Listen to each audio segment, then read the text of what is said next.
Welcome back, and a welcome to Dane Jackson, UND assistant hockey coach, after a trip to St. Cloud this past weekend and loss on Friday and a win on Saturday, Dane. And I don't know, give us your evaluation on the entire weekend as a whole.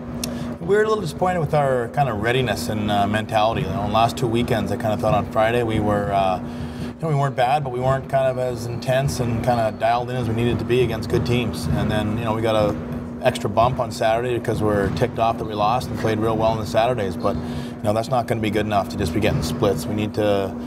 No reason for that. We got to improve our kind of consistency of kind of readiness and mentality to make sure that we're on the edge of playing our best and not just playing pretty good, because pretty good is not going to win you many games in our league. Is that what was going on Friday night? First 5 minutes, you totally dominated them, but you really didn't get much close to the net.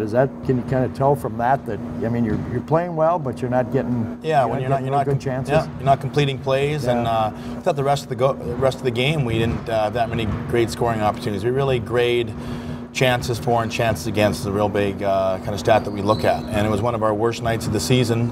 Chances for, we generated very little and gave up quite a few, and a lot of it was through turnovers. I think we had like 28 turnovers, and that's a big thing. All of a sudden you're giving up possession and they're getting to play in your end. So I thought we were a lot better, started right in the dot. We started winning draws. That's the first battle of every shift, is your face-off, and we were much, much better there. And I kind of think that kind of sets a mentality for the shift. We won a first battle, got a puck, and started playing a lot more in their zone, and got a lot more pucks at their net. Not a lot of, we didn't complete a lot of our fancy plays, but we got enough pucks to the net that we got rebounds and chances, and that was a good job. Every time you see a 3-on-0 go, no goal.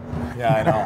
I think the last time I saw that was when Hack and Perron were playing defense, and we gave up a 4-on-0 against Minnesota down in at the old St. Paul Civic Center. That was 5-on-0. 5-on-0, okay. I hear what Hack says. I remember 5-on-0, that's for sure. Brad, what do you think?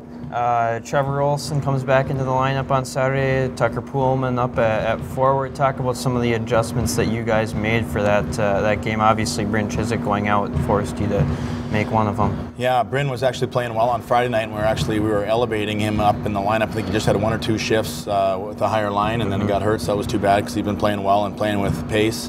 But we have decisions to make on the back end. We got a lot of guys that can play and do a good job, and we wanted to get Mats in there, and we just couldn't see having Pooley sit on the bench. He's such an athlete and creates things, and did a really nice job.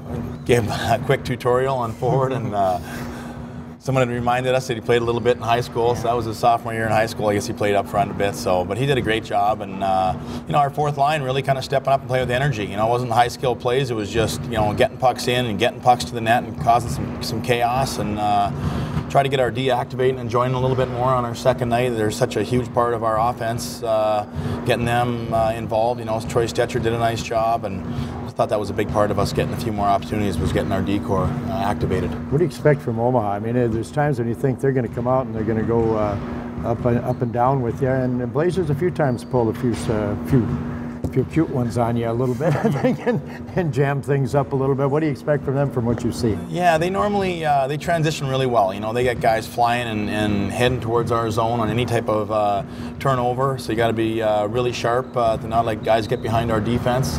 But they transition well and play fast. I think that's been a mark of Blazers teams all the way along. He always says, hey, let's go fast, let's get pucks to the net, and let's be aggressive offensively. And I'm sure we'll see a lot of that again.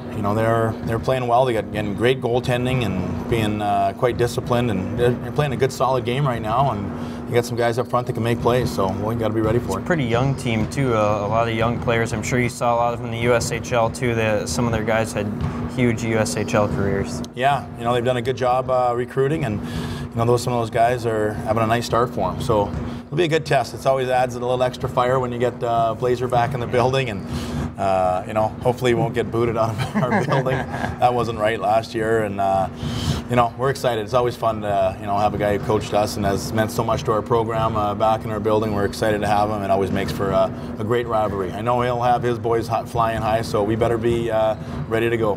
Dane, have a great Thanksgiving. Thanks for joining us today. I appreciate it, guys. Thank you. Dane Jackson, UND assistant hockey coach.